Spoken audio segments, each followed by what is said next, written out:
अपने सियासी शऊर का सबूत दीजिए और सीमांचल की इंसाफ की लड़ाई में आप मजलिस इत्तेहादुल मुस्लिमीन का साथ दीजिए।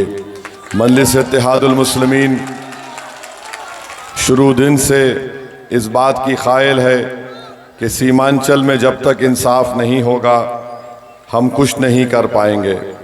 इसीलिए आप देखते हैं कि सीमांचल की लड़ाई के लिए मजलिस इत्तेहादुल मुस्लिमीन ने ऐवान पार्लियामेंट में हमने हिंदुस्तान की दफ़ा 371 के तहत मैंने एक प्राइवेट मेंबर्स बिल को डाला और उसमें इस बात का मुतालबा मैंने किया कि मैंने ये कहा कि जिस तरह से संविधान में इस बात की इजाज़त है कि भारत में आप जो इलाक़ा पसमानदा होता है वहाँ पर डेवलपमेंट काउंसिल बने और डेवलपमेंट काउंसिल के ज़रिए से उसको इस बात की इजाज़त होती है कि वो उस इलाक़े में ख़ुद तय करे कि कितना पैसा लगना चाहिए।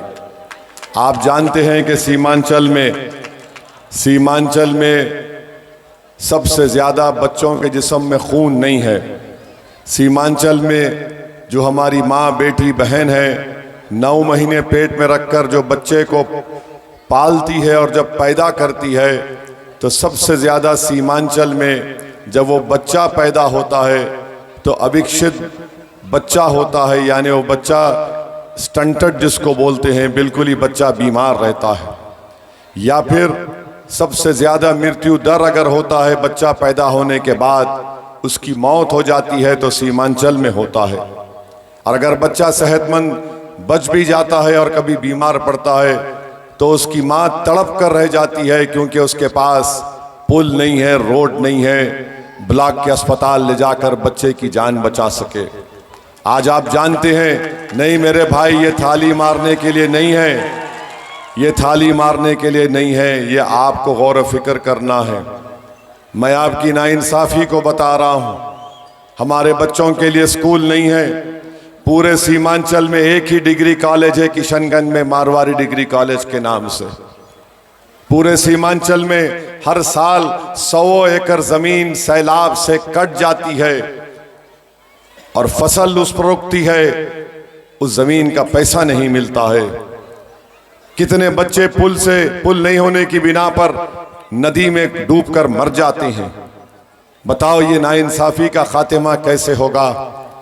आपने 20 साल यहाँ पर कांग्रेस को मौका दिया, 25 साल कांग्रेस को मौका दिया, आपने 20-25 साल यहाँ पर राजद को मौका दिया और इस विधानसभा में आपने जनाब महबूब साहब को 25 साल आपने उनको कामयाब किया।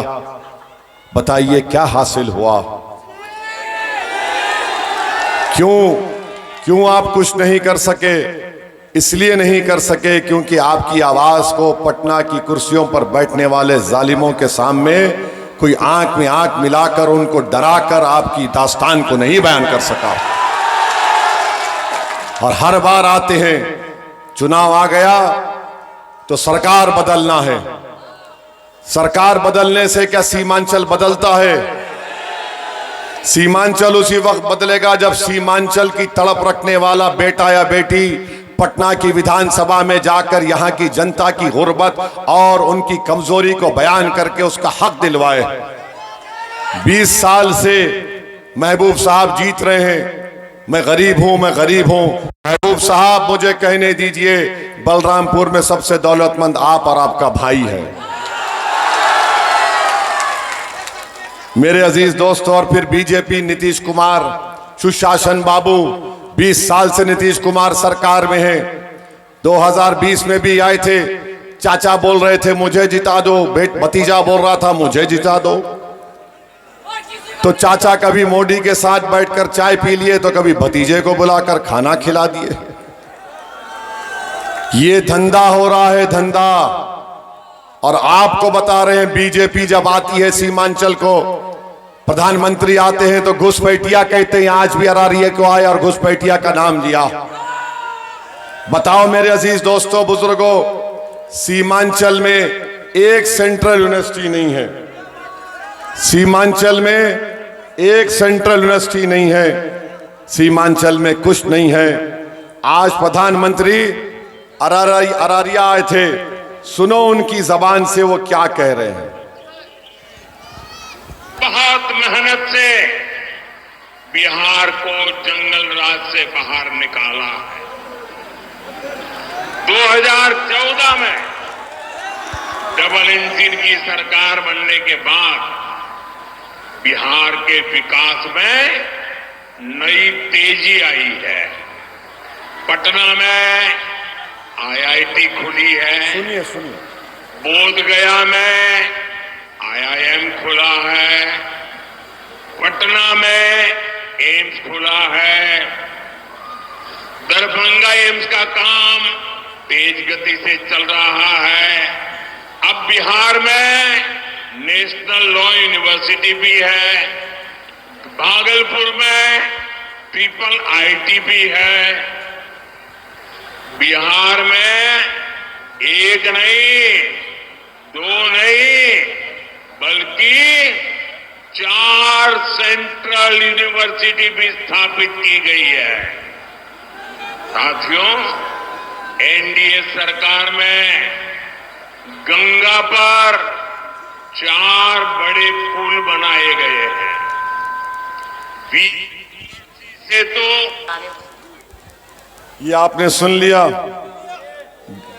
पटना में गंगा पर 4 पुल बनाए गए हैं। सीमांचल का यतीमों का इलाका है कि यहां पर ब्रिज पुल नहीं बन सकता। प्रधानमंत्री नीतीश कुमार, तेजस्वी बताओ।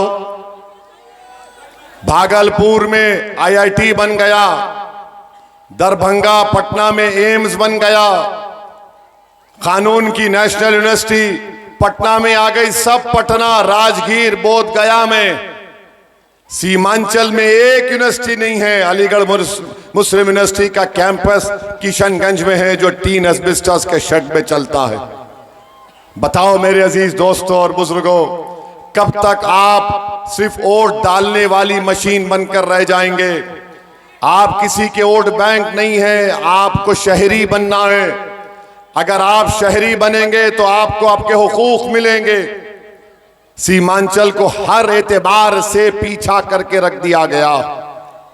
यहां पर कभी हम गाड़ी में बहुत बार गए, नमाज पढ़ने के लिए मस्जिद में गए, तो नमाज पढ़ के वापस आने के बाद 8 साल के 13 साल के बच्चे खड़े रहते हैं। एक तरफ बुजुर्ग, एक तरफ हमारी माँ और बहनें खड़े रहती हैं। हमारी आंखें तरस जाती है नौजवानों को देखने के लिए।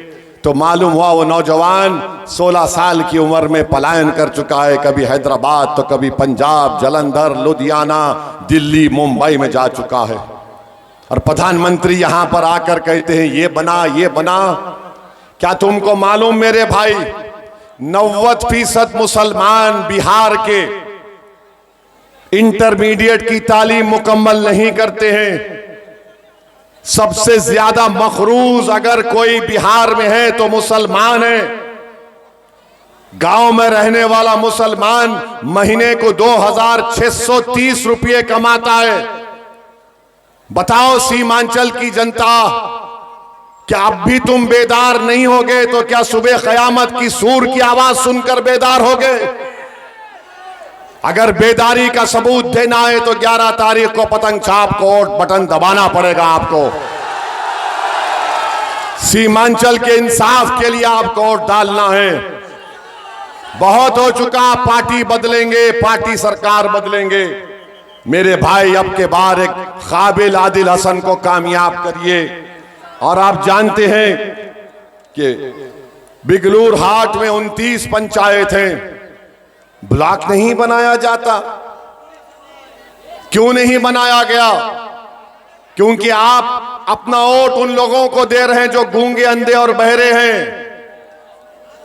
कल मुझे आदिल ने बताया कि लगुआ में आग लगी, फायर इंजन नहीं आया, कई घर और झोपड़ी जल गया। मेरे अजीज दोस्तों और बुजुर्गों, हमेशा आपको धोखा दिया गया, दिल फरेब बातें की गई कि बिहार में बहार है। बिहार में अगर बहार है तो सीमांचल में बाढ़ है। बिहार में अगर बहार है तो सीमांचल की माएं अपनी आंखों के सामने अपने बच्चों को मरता हुआ देख रही हैं। बिहार में अगर बहार है तो सीमांचल में एक ही डिग्री कॉलेज है। बिहार में अगर बहार है तो सीमांचल में 100 एकड़ जमीन है, नहीं मिलता। बिहार में अगर बहार है तो सीमांचल के किसान को उसकी फसल की कीमत नहीं मिलती। बताओ ये कौन सी बहार है? ये तो तबाही और बर्बादी का मुकद्दर बनाकर रख दिया सीमांचल की जनता का बीजेपी ने, नीतीश कुमार ने और राजद ने और ये महबूब साहब ने। महबूब साहब को सिर्फ अपने आप से महबूब रखते हैं, इस गरीब जनता को अपना महबूब नहीं बोलते वो।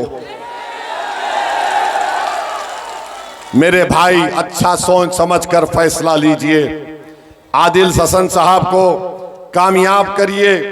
और यहां पर नीतीश कुमार मोदी बोलते कि 200 यूनिट फ्री मिलेगा, तेजस्वी बोलता है 125 यूनिट फ्री मिलेगा। अरे बिजली नहीं आती तो फ्री कहां दोगे तुम? जब बिजली आ जाए तो कुछ सोच सकता है, बिजली ही नहीं। मगर आज चुनाव आता है, बड़ी बड़ी बात करते हैं। तेजस्वी बोलता है कि मैं हर घर में नौकरी दूंगा। 90% मुसलमान इंटर पास नहीं है, क्या नौकरी मिलेगा आपको? 30 लाख नौकरी बिहार में अभी है। तेजस्वी बोलता है 2 करोड़, चलो 2 करोड़ 60 लाख पकड़ लो, एक को 25,000 तनख्वाह देना पड़ेगा तो 8.5 लाख करोड़ की जरूरत पड़ेगी। बिहार का पूरा बजट 2 लाख करोड़। तो मोदी नीतीश कुमार बोलते हम 1 करोड़ देंगे नौकरी। 1 करोड़ को 4.5 लाख करोड़ की जरूरत है। कहां से आएंगे पैसे?